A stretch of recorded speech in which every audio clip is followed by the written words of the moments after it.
Saat ini, Indonesia mengalami permasalahan serius dalam bidang kesehatan, yaitu gangguan kesehatan jiwa. Dari data riset kesehatan dasar 2018, diungkapkan bahwa lebih dari 19 juta penduduk berusia lebih dari 15 tahun mengalami gangguan kesehatan mental. Selain itu, lebih dari 12 juta orang dalam kelompok umur yang sama mengalami depresi.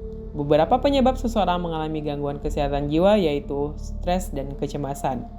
Stres sendiri disebabkan oleh reaksi dari dalam dan luar tubuh manusia yang menyebabkan penurunan kesehatan, bahkan dapat menimbulkan suatu penyakit. Dewasa ini, aromaterapi menjadi alternatif yang bisa digunakan untuk mengurangi tingkat stres dan kecemasan pada beberapa kondisi manusia. Aromaterapi ini berasal dari minyak esensial yang diperoleh dari hasil ekstraksi bunga, daun, batang, buah, akar, dan juga resin. Saat dihirup, minyak aromaterapi bekerja di otak dan sistem saraf melalui stimulus dari sistem penciuman. Dan hal ini mampu memulihkan kondisi psikis seperti emosi, perasaan, pikiran, dan keinginan. Salah satu tanaman yang menghasilkan aromaterapi yaitu tanaman sereh yang berasal dari keluarga Poaceae yang penting dan banyak digunakan di dunia. Tanaman ini mengandung citranelal, dan geraniol.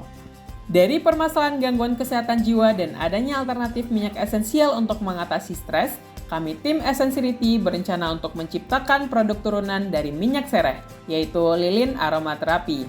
Produk ini diciptakan untuk menambah nilai jual dari minyak tersebut tanpa mengurangi manfaat dan kegunaannya. Di Kota Padang sendiri, terdapat satu kampung yang berfokus untuk membuat produk minyak sereh, yaitu Kampung Koto Baru, yang berada di Kelurahan Limau Manis Selatan, Kecamatan Pau.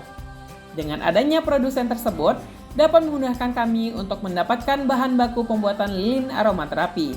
Jika bisnis ini berjalan, kami berencana untuk membantu petani dalam mengelola limbah hasil penyulingan dalam bentuk kegiatan sosialisasi.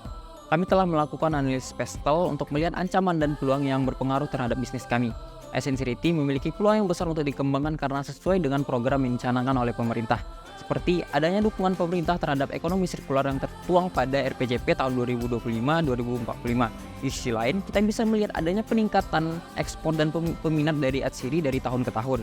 Di sisi lain, ada faktor hukum yang mengikat secara kuat yang tertuang pada Undang-Undang Nomor 22 Tahun 2019 mengenai pertanian berkelanjutan. Tentu ini menjadi peluang yang besar agar Essensirity terus berkembang. Analisis value proportion.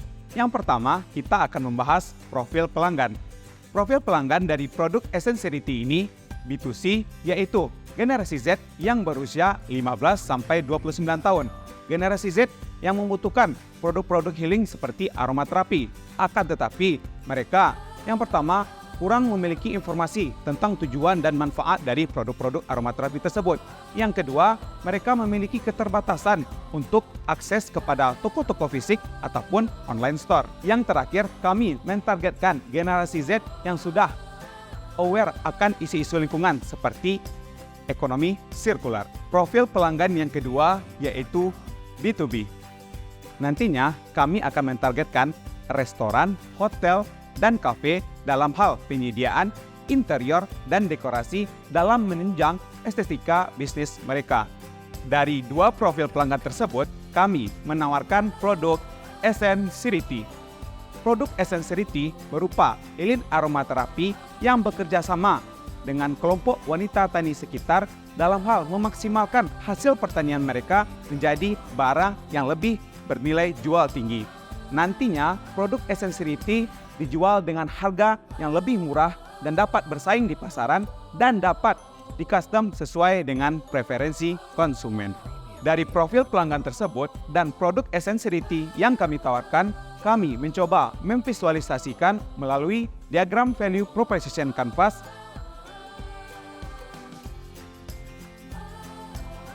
Adapun cara pembuatannya yaitu melelehkan palm wax, memasukkannya ke dalam wadah yang berisikan sumbu, kemudian mencampurkannya dengan minyak sirih dan juga pewarna, lalu membiarkannya menjadi beku menjadi lilin yang utuh, lalu mengemasnya, dan lilin pun siap dipasarkan dan diperjualbelikan.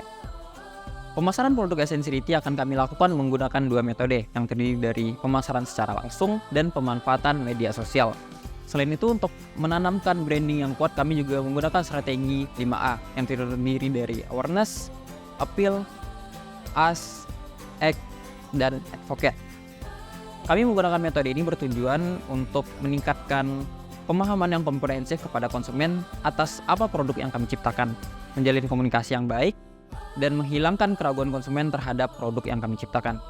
Analisis market size. Kami mencoba menghitung ukuran pasar dan peluang usaha ini melalui data DPS. Untuk TAM sendiri, kami mentargetkan dari B2C seluruh jumlah penduduk Indonesia, dan untuk B2B seluruh jumlah restoran, hotel, dan kafe yang ada di Indonesia. Untuk SAM sendiri, kami mentargetkan skala Provinsi Sumatera Barat, dan untuk SOM sendiri kami optimis mentargetkan penduduk berusia 15-29 tahun yang berada di Kota Padang dan juga seluruh restoran, kafe, dan hotel yang berada di Kota Padang.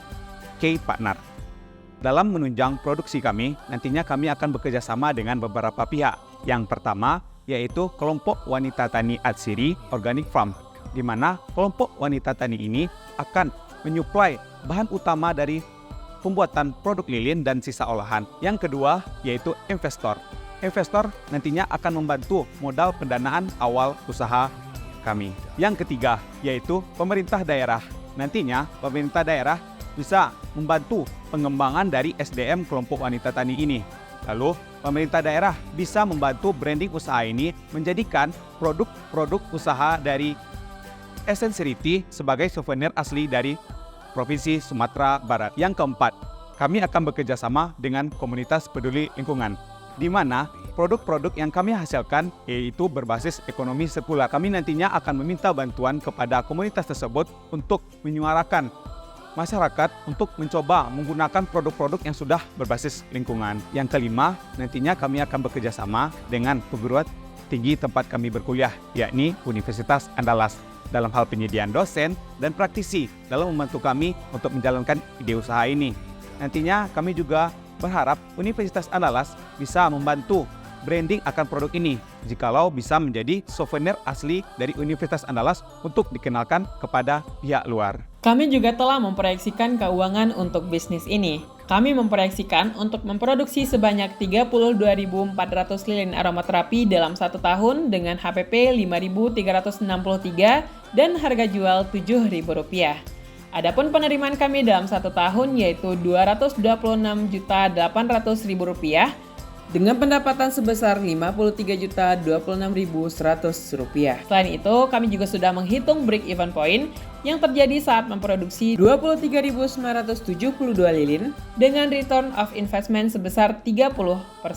Dalam hal teknologi, kami menggunakan QR Code yang akan mengarahkan kita kepada konten yang menampilkan dari mana produk kami ini berasal, serta menunjukkan apa manfaat dari produk kami dan bagaimana cara pembuatannya, serta menunjukkan bahwa para pembeli sudah berkontribusi pada ekonomi yang berkelanjutan. Nantinya, QR Code ini akan kami sematkan pada tag pembelian di setiap piece produk yang dibeli. Adanya permintaan yang tinggi dari kami terhadap minyak asiri akan menghasilkan limbah yang begitu banyak. Limbah tersebut terdiri dari limbah padat berupa daun dan hasil penyelingan, dan limbah cair berupa hidrosol.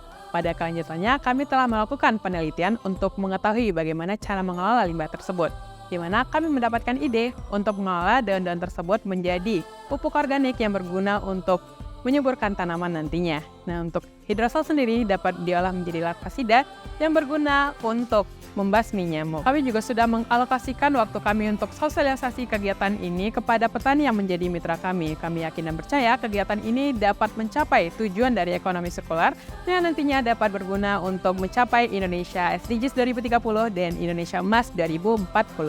Dalam hal menunjang produktivitas usaha Essentiality, saya akan mengambil peran dan tanggung jawab sebagai CEO. Ditemani rekan tim saya, Rido Feblika Syaputra sebagai CMO dan Syahdan Ramadhanu sebagai CFO.